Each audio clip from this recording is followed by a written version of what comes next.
दिखती हैं तो मैं कोशिश करता हूँ कि उसको पूरा ऑफर करूँ। तो फिर एक बार आप सभी से प्रार्थना करता हूँ कि मतलब शुरू करने के पहले ही प्रार्थना करता हूँ कि गलती तो 100% होने वाली है, तो आप छोटा समझ करके भूल देना। तो आज का विषय है मी एज माई डॉक्टर, कि मैं मेरा चिकित्सक। तो आज का दिन भी वर्ल्ड हेल्थ डे है, तो वो बहुत अनुरूप टॉपिक है। मेरे को जब ये टॉपिक सजेस्ट किया था मैंने तो ध्यान में नहीं था कि आज 7 अप्रैल को वर्ल्ड हेल्थ डे है, पर जो योग जोरदार हो गया है कि जागतिक जो स्वास्थ्य दिन है।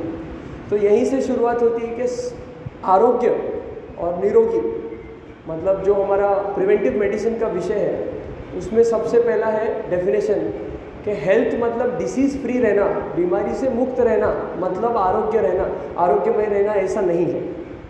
डिजीज़ फ्री एक अवस्था है और निरोगी रहना आरोग्य रहना एक अवस्था है।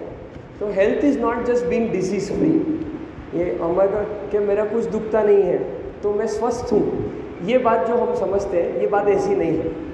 तो हेल्थ की प्रॉपर एक डेफिनेशन है जिसमें 4 मुख्य घटक हैं।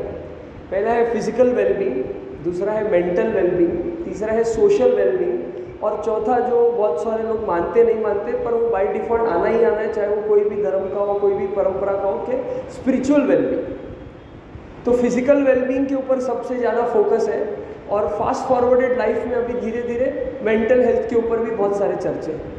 पर सोशल वेलबींग जो इतने कंपटीशन में पीछे छूट रहा है, और स्पिरिचुअल वेलबींग जो पिछले 1 दशक के अंदर उसको फिर से एक वाइब मिला है इंडिया में, क्योंकि हमारा कल्चर क्या है उसको हमने प्रेजेंट करना चाहिए। हमारे ऑनरेबल प्राइम मिनिस्टर ने हमको बताया, क्योंकि योगा ये नई चीज़ हमको पता चली ऐसा नहीं है, पर उसको प्रेजेंट करना अभिमान से कि हमारी चीज़ और इतनी फ़ायदेमंद है, ये जो हमारा स्टेप रहा, तो वो वहाँ से सब पूरी स्टोरी चेंज हो गई हमारे कल्चर के प्रेजेंटेशन की, और वहीं से चेंज हो गई स्पिरिचुअलिटी के प्रेजेंटेशन की। इसमें अनेकों दशकों से अलग अलग परंपराओं के अलग अलग गुरुओं की और आचार्यों की इसमें बहुत महिमा रही है। पर जब तक पॉलिटिकल विल कोई भी चीज़ के लिए किसी कंट्री में नहीं होता, तब तक वो चीज़ें इतनी सस्टेन नहीं होती, क्योंकि उसको सिस्टम में परमानेंट करने के लिए पॉलिटिकल विल की जरूरत है। तो ये बात हमको लास्ट 10 ईयर्स में बहुत देखने को मिल रही है, और अगर हम इसको आगे कंटिन्यू करना चाहते तो उस प्रकार का हमारा विजन होना चाहिए। तो ये जो 4 डायमेंशन है, physical health, mental health, social health और स्पिरिचुअल हेल्थ, ये बहुत सिग्निफिकेंट है। मतलब टेबल के 4 पैर जैसे हैं, इसमें से कुछ भी कम ज़्यादा होता है तो हमको मतलब बीइंग नॉट वेल ऐसा फीलिंग हमको अपने आप से आता है, आज खुश नहीं है, आज वो किक नहीं है, ये बात होती है। तो अब इसके लिए सबसे इम्पॉर्टेंट एस्पेक्ट क्या है, एक सामान्य इक्वेशन में हम इसको समझ सकते हैं कि जैसा इनपुट वैसा आउटपुट। तो अगर हम फिजिकल और मेंटल हेल्थ की बात करें, तो अगर खाने में हमारे, जैसे हम फूड को 3 प्रकार में डिवाइड करते हैं, जिसका हम आगे थोड़ा सा देखेंगे कि positive fruit, negative food and negative प्राणी, पॉजिटिव प्राणी और जीरो प्राणी, कि जैसा हम खाएंगे वैसा हमारा रहेगा। कि डीजल की गाड़ी में केरोसिन नहीं डाल सकते, पेट्रोल की गाड़ी में केरोसिन नहीं डाल सकते, जिसमें जो चलता है वही डालना चाहिए। तो वैसे हमारे खाने का है। पर हमारी जो हेल्थ है वो केवल हमारे खाने से न होते हुए हम आँखों से क्या देख रहे हैं, नाक से क्या सूंघ रहे हैं, कानों से क्या सुन रहे हैं और बाकी सेंस ऑर्गन से क्या सेंस कर रहे हैं, इससे है। इसको होलिस्टिक हेल्थ का अप्रोच कहा गया है। और रिसेंटली 2021 में doctor Padma Vibhushan doctor BM Hegde, जिसने होलिस्टिक हेल्थ के ऊपर एक किताब लिखा है बहुत पहले, कि what doctors don't learn in medical schools, वो किताब पढ़ने जैसा है कि what doctors don't learn in medical schools, क्योंकि हमारे किताब में ऐसा है कि बस ये और ये। तो वो इक्वेशन को हमको मॉडिफाई करना है। तो होलिस्टिक हेल्थ की जो अप्रोच है, ये जो 4 डायमेंशंस में हम बात कर रहे हैं, ये सबसे महत्वपूर्ण है। तो इसमें input is equal to output में क्या क्या हम हर सेंस ऑर्गन का एक एक इक्वेशन देखते हैं। जैसे एक एग्जाम्पल देखते हैं, जैसे कि हम जो खाते हैं, तो अभी फास्ट फॉरवर्ड लाइफ है, किसी को टाइम नहीं है, नाश्ता रह गया घर पे तो जाते जाते उधर कैंटीन में वड़ा पाव खा लिया, समोसा खा लिया, अमूक खा लिया। तो एक अनुपमा शास्त्र नाम का शास्त्र है जो साइंस ऑफ ईटिंग के ऊपर विचार करता है कि हमारी जो परंपरा है उसमें हर छोटे से छोटे घटक के बारे में इतना विचार किया गया है कि कैसे खाना चाहिए, क्या खाना चाहिए, किस समय खाना चाहिए, कितनी बार खाना चाहिए, कितना खाना चाहिए, और किस कॉम्बिनेशन में खाना चाहिए। जैसे आपका उदाहरण देख लो आप कि जैसे ही 14 जनवरी संक्रांति का समय आता है तो तिलगुड़ खाते हैं, तो उससे बॉडी में हीट क्रिएट होता है। तो उस समय ठंडी के सीज़न में हीट क्रिएट होने की ज़रूरत है, इसीलिए तिलगुड़ है, वहाँ पे बेसन के लड्डू नहीं है। पर वही दिवाली के सीज़न में हम लोग फलाहार करते हैं, वो फराळ करते हैं। तो हर एक सीज़न में क्या खाना चाहिए, किस कॉम्बिनेशन से। जैसे हम लोग ये अपना महाराष्ट्रियन डिश है कि पूरन पोली, तो पूरन पोली को घी में दपट के खाते हैं, या अपन तो दाल बाटी खाते हैं उसको घी में डुबो के खाते हैं। तो ये शास्त्र है। लोग बोलेंगे ये तो फैटी फूड है, इसमें कुछ नहीं है, ऐसा नहीं है।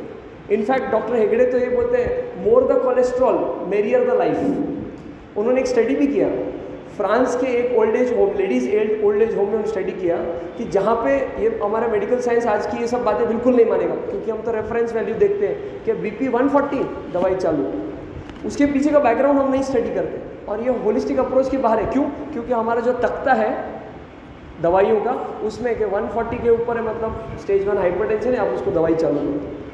तो होलिस्टिक अप्रोच में उसका अप्रोच ही अलग है कि यहाँ पे आप प्रॉब्लम के मूल को देखते हैं।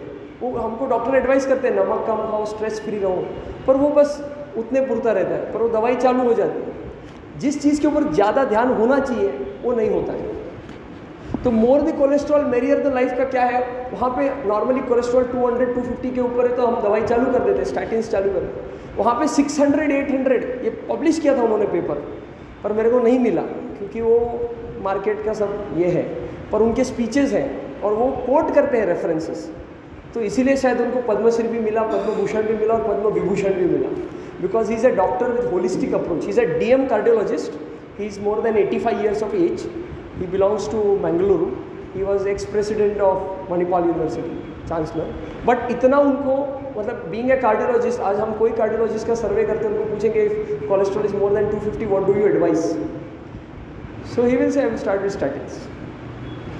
सो होलिस्टिक अप्रोच जब तक हम हेल्थ की नहीं समझ सकते तब तक कोई मतलब नहीं है। तो जैसे खाने का है कि क्या खाते हैं, तो ये पूरा शास्त्र तो सब उसका अलग अलग हम टॉक कर सकते हैं, इतना बड़ा वो विषय है। सेकेंड है कि हम क्या देखते हैं। अगर हम अभद्र देखेंगे, अश्लील देखेंगे, तो बाउंड ये है कि हमारे दिमाग में वही चीज़ प्रोसेस होगी, वही हमको थॉट प्रोसेस में अंदर जाते रहेगा, back of the mind subconsciously वही चलते रहेगा। तो इसलिए जैसा इनपुट है वैसा आउटपुट है कि हम वो मारामारी के पिक्चर देखते, पबजी वाला गेम खेलते, तो हमारे अंदर हिंसा आनी ही आनी है। पर हम अगर साधुता का अभ्यास करते हैं, सेंटलीनेस का कैरेक्टर देखते हैं, भक्तमाल जैसा ग्रंथ पढ़ते हैं, तो हमको मालूम पड़ेगा व्हाट सेंटलीनेस इज। और जब इनपुट जाएगा तभी तो उसको प्रोसेस करेंगे और तभी वो हमारा रिफ्लेक्ट होगा हमारे लाइफस्टाइल में। तो ये मूल बात है, सेम सुनने के बारे में है और सेम सेंस ऑर्गन्स के बारे में भी, कि हमको मनोरंजक लगने वाली, हमको स्टिमुलेट करने वाली ऐसी चीज़ें। अब छोटी सी बात खाने पे फिर एक बार मैं कुछ टिप्पणी करना चाहता हूँ। Positive pranic, negative pranic, zero pranic. खाने को शरीर में जाने के बाद में पचने के लिए एनर्जी लगती है, शक्ति लगती है, पर खाने से भी हमको एनर्जी मिलती है, इसीलिए तो हम खाते हैं। तो इसमें पचाने के लिए जब ज़्यादा एनर्जी लगती है और उसमें से जो मिल रही है वो कम है, तो नेगेटिव हो गया कि उसमें से कम मिल रही है और पचाने के लिए ज़्यादा वापरी जा रही है, तो वो नेगेटिव प्राणिक फूड हो गया। तो इसमें जो सारी नर्वस सिस्टम को स्टिमुलेट करने वाली जो सारे पदार्थ हैं, चाय, कॉफ़ी, चिली फ्लेक्स, कांदा, लहसुन, नॉनवेज, ये सब जो विषय है ये सब नेगेटिव प्राणिक फूड है। लोग बोलते हैं प्रोटीन मिलता है, मैं आपको कितने चाहिए उतने रिसर्च आर्टिकल्स प्रेजेंट कर सकता हूँ कि जो शेवगा का पाला हमने थोड़ा कुछ प्रोजेक्ट भी किया था बीच में, कि उसमें अंडे से 3 से 4 गुना ज़्यादा प्रोटीन कंटेंट है, क्वालिटेटिव और क्वांटिटेटिव। सारे जो 20 अमाइनो एसिड्स होते हैं वो उसमें प्रेजेंट है और इसके रेफरेंस आर्टिकल्स हैं।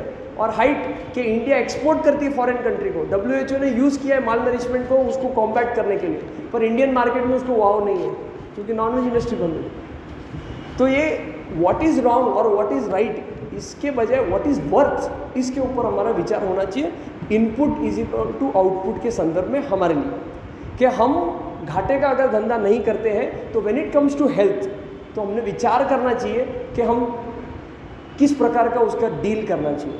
और संस्कृत का एक बहुत सुंदर श्लोक है जो मेरे को यहाँ पे ध्यान में आता है कि पुनर्वित्तम पुनर्मित्रम पुनर्भार्या पुनर्मही।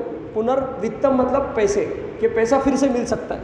पुनर्मित्रम दोस्त गुस्सा हो गया फिर से आ सकता है। पुनर्भार्या, कुछ लोग दूसरी शादी भी कर लेते हैं। पुनर्मही, धरती माने जमीन गई तो वापस ले सकते हैं। एतत् सर्वम पुनर्लभ्यम, कि ये सब वापस मिल सकता है, इसका लाभ। न शरीरम पुनः पुनः, ये जो शरीर हमको मिला है ये बार बार मिलने वाली वस्तु नहीं है। और आज हम देखते हैं, when 18-year boy gets heart attack and dies. 3 weeks back one of our colleagues 21 year old, आपने सुना भी होगा, तो she lost her life because of heart attack, Solapur. तो ये जब हम सुनते हैं तो ऐसा धक्का लगता है। हम सब सत्संगी लोग हैं तो बोलेंगे हाँ ये प्री डिस्टाइंड है, जिसका जितना समय है सब बराबर है। पर हमको दुखमय थोड़ी मरना है, सुखी सुखी मरना है, कि नींद में सोया और जय श्री राम, वो ठीक है। पर तड़प के मरना, खुद से बीमारी को खरीद करके मरना, ये जो अभी चल रहा है कि first create problems then research find solution and sell it. This is how the whole market of pharmacies, big industries work. Top 3 industries of the world, first arms and ammunitions, second beer and non veg और ये सब, और third pharmaceutical. तीनों की भी कितनी ज़रूरत है हम सोच सकते हैं। ये क्यों है? तो पूरा नेक्सस है। अब उसको तो हम तोड़ नहीं सकते, पर हम हमसे शुरुआत कर सकते हैं, ये निश्चित है। तो ये input is equal to output, ये जो इक्वेशन है कि अगर हम हर चीज़ में व्यापारी बुद्धि से विचार करते हैं कि अपने घाटे का धंधा नहीं होना चाहिए, तो ये जो शरीर है जिसको हम हेल्थ इज़ वेल्थ बोलते हैं, मैं उसके स्टेप एक आगे जाके बोलूँगा, हेल्थ इज़ बियॉन्ड वेल्थ। अभी का हमारा जनरेशन कैसा है कि पहले वेल्थ कमाने के चक्कर में हेल्थ को डुबाता है, और फिर बड़ी बड़ी कंपनी की हेल्थ पॉलिसी करने के बाद वो पॉलिसी से फिर उस वेल्थ से हेल्थ को खरीदना चाहता है। और वो सब पूरा नेक्सस ऐसा है, आप तो सब जानकार लोग हैं कि वो 30s 40s में आता है, समय की ज़रूरत भी है, पर वो एक मार्केट है कि वो आके बोलेगा अगर आप मर गए तो आदमी नहीं मरता है तो वो सुन के मर जाएगा कि मेरे को कुछ होगा तो मेरे पीछे क्या। Where there is faith, there cannot be fear. If there is fear, it means there is no faith. Faith in self, faith in God, faith in परंपरा। When there is role of faith, जहाँ पे मूल आता है spirituality का। जब faith है तो फियर हो ही नहीं सकता, और अगर फियर है तो फेथ नहीं, फेथ पक्का नहीं है, विश्वास वो दिखावटी है कि हम भगवान को बहुत मानते हैं पर भगवान की बात नहीं मानते। भगवान ने तो बोला कि सब कुछ सत्व करो या सब बैलेंस्ड करो। गीता जी में वर्णन है कि युक्त आहार युक्त विहार, सब कुछ सीमित होना चाहिए, 6 घंटे का नींद होना चाहिए, खाना उतना ही होना चाहिए कि जलम पेयम क्या क्या भोग लग सकता है, क्या क्या हम खा सकते हैं, सब वर्णन पूरा श्लोक डिटेल है। पर हम भगवान को मानते, भगवान हमारा करेगा, पर भगवान की बातें नहीं मानते। तो बात इतनी है कि हम खुद की लाइफ को कितना डिसिप्लिन्ड करते हैं, उस पर सारा हमारा इक्वेशन है। और उससे है कि हमारी फिजिकल फिटनेस हो सकती है, मेंटल फिटनेस हो सकती है, सोशल फिटनेस अपने आप होगी क्योंकि हम कोई ना कोई सेवा के कार्य से जुड़े रहेंगे, और स्पिरिचुअल फिटनेस की फेथ है तो स्पिरिचुअल फिटनेस है। हमारे गुरुजी का एक बहुत सुंदर वाक्य मेरे को याद आता है, उन्होंने 1 + 2 + 3 ऐसा एक इक्वेशन दिया कि जीव को अपना कल्याण करना होगा। हेल्थ ऐसा हम ध्यान में रख सकते हैं कि होलिस्टिक हेल्थ, जीव को कल्याण करना होगा। 3 सूत्र हैं, एक अंतरंग में भगवान का ध्यान हो, ये हो गया स्पिरिचुअल हेल्थ। दूसरा कि मुख में सबके साथ अच्छा संवाद करने की बात हो, ये हो गया सोशल हेल्थ। और तीसरा, हाथ में कोई ना कोई सेवा का कार्य हो तो मेंटल पीस और सेटिस्फैक्शन रहता है, और जब वो अच्छे काम में जुड़ा रहता है तो व्यसन से, वासना से दूर रहेगा तो फिजिकल फिटनेस आएगी, आलस से दूर जाएगा। तो ये जो त्रिसूत्री है कि अंतरंग में भगवान हो, मतलब हम लोग डिफाइन करते हैं क्योंकि हम मेडिकल साइंस से आते हैं तो पहले फिजिकल, फिर मेंटल, फिर सोशल, और फिर प्लस माइनस स्पिरिचुअल। पर ये इक्वेशन उल्टा जाता है कि पहले स्पिरिचुअल, फिर सोशल, फिर मेंटल और फिर फिजिकल। तो ये इतना रिलेटेबल है कि हम इस त्रिसूत्री इक्वेशन को फॉलो करते तो जीव का कल्याण, मतलब ये तो हम खाली इधर फिजिकल फिटनेस की बात करते हैं, हेल्थ की बात करते हैं, पर इस जन्म का नहीं अनंत जन्म का कल्याण आदमी का हो सकता है। इतनी हेल्थ, ये मतलब ये होलिस्टिक हेल्थ, इस प्रकार का इक्वेशन उन्होंने सहज बातों बातों में एक बार कहा था, हमने पकड़ लिया।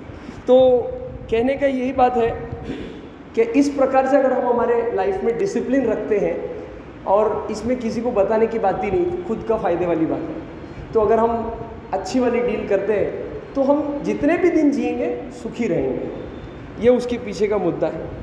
और एक इसमें संस्कृत में जब हम 9th स्टैंडर्ड में पढ़ते थे तो हमको एक पहला चैप्टर था, सोमदत्त शर्मा नाम का उसमें कैरेक्टर था।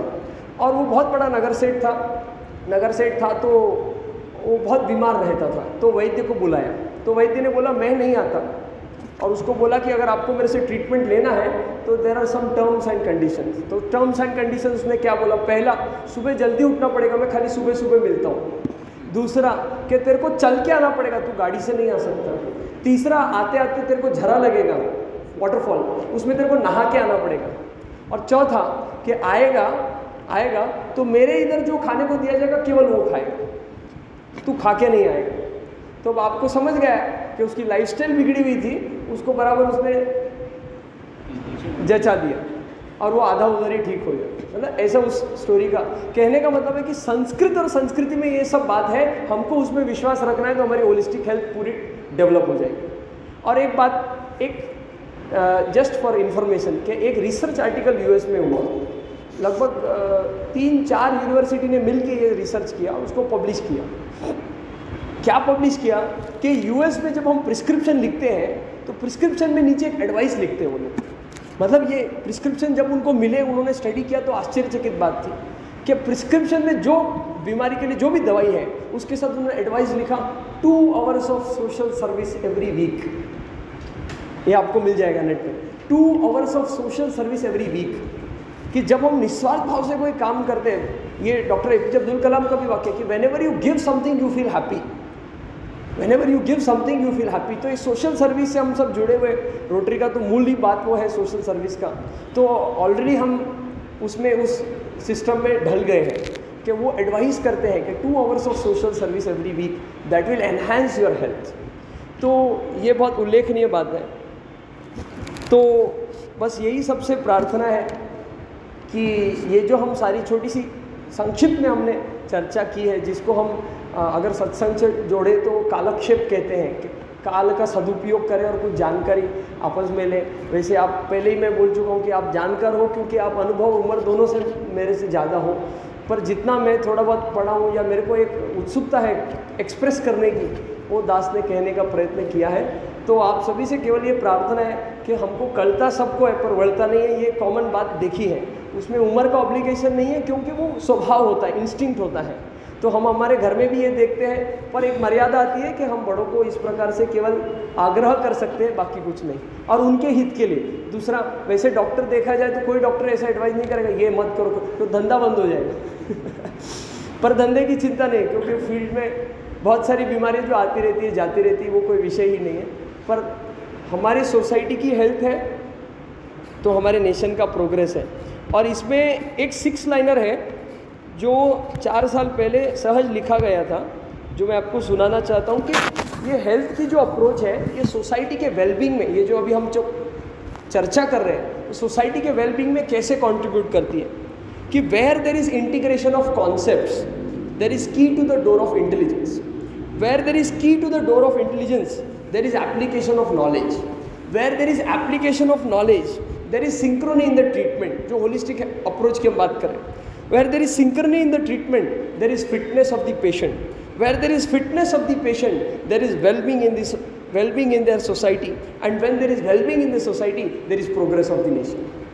तो ये जो बात है कि हमारे नॉलेज से हम चीज़ों को जोड़ करके होलिस्टिक अप्रोच रख करके, क्योंकि हमारा हार्ट अलग काम करता है, किडनी अलग काम करती है, ऐसा नहीं होगा, सब एक दूसरे के सिंक्रनी में काम करते हैं। उसी प्रकार से सारे हेल्थ के जो डायमेंशंस हैं उसको जोड़ करके एक परंपरागत पद्धति से अगर हम चले तो हमारी परंपरा में इतनी ताकत है कि हमको कभी किसी के सामने देखने की ज़रूरत नहीं पड़ती। ये बात निश्चित है। और इसी के साथ आप सभी से प्रार्थना है कि आप सभी संकल्प करें। आज ये जागतिक हेल्थ डे है। हेल्थ इंडस्ट्री में इतनी पावर है कि वो 21st सेंचुरी को ड्राइव करने वाली है, ऐसा कुछ विशेषज्ञ कहते हैं। तो बस भारत में इसमें जब महासत्ता होए तो ये की फैक्टर होए हेल्थ इंडस्ट्री के, हम उसको प्रिवेंटिव मेडिसिन से हम उसको ड्राइव करें और ना कि खाली मेडिसिन से। तो इसी से आप सब संकल्प करें। और संकल्प के बारे में एक जाते जाते बात कि दुनिया में पूछा कि सबसे महंगी जगह कौन सी है, तो किसी ने बोला व्हाइट हाउस रोड का, व्हाइट हाउस जो बंगलो है वो रोड का, वो जो बहुत महंगी है। किसी ने बोला नहीं, मुंबई का जो मरीन ड्राइव है वो वाला 1 लाख रुपये स्क्वायर फुट, 2 लाख रुपये स्क्वायर फुट ऐसा रेट है। किसी ने बोला नहीं, राष्ट्रपति भवन जो मार्ग है वो सबसे है। बोला नहीं, ये कोई भी जगह नहीं है। तो उसमें जवाब दिया कि श्मशान भूमि। तो सब चौंक गए, क्यों? तो किसी ने बोला नहीं, क्या खाली हाथ आया खाली हाथ जाएगा, ऐसी सब बातें। बोले नहीं नहीं नहीं, स्मशान भूमि इसलिए है, क्यों? क्योंकि संकल्प तो सब करते हैं, मन में रहता है ये करना है वो करना है, ऐसा करेंगे वैसा करेंगे, पर उन विचारों को कह नहीं सकते, कर नहीं सकते, और उन विचारों, उन महान विचारों को लेकर के उसी धरती में वो राख हो जाते हैं। इसलिए वो विचारों की भूमि है, संकल्पों की भूमि है, इसलिए वो सबसे महंगी भूमि है। क्योंकि सब चीज़ की बात संकल्प से शुरू होती है, विचार ही नहीं है तो आगे की बात दूर है। It all starts with a thought, ऐसा एक 4 लाइनर है, it all starts with a thought. तो संकल्पों की वो भूमि है, इसलिए वो सबसे महान है, ऐसा उसमें वर्णन किया है। आप सभी ने बहुत शांति से सुना, कुछ गलती हुई फिर से माफ़ी मांगता हूँ, और गुरुवरियों के, बड़े जनों के घर के संस्कारों से, कुछ वाणी से आपकी सेवा हुई। आपको इस अपॉर्चुनिटी देने के लिए फिर एक बार रोटरी के सारे मेंबर्स को मैं धन्यवाद व्यक्त करता हूँ, और आपने सुना इसके लिए धन्यवाद।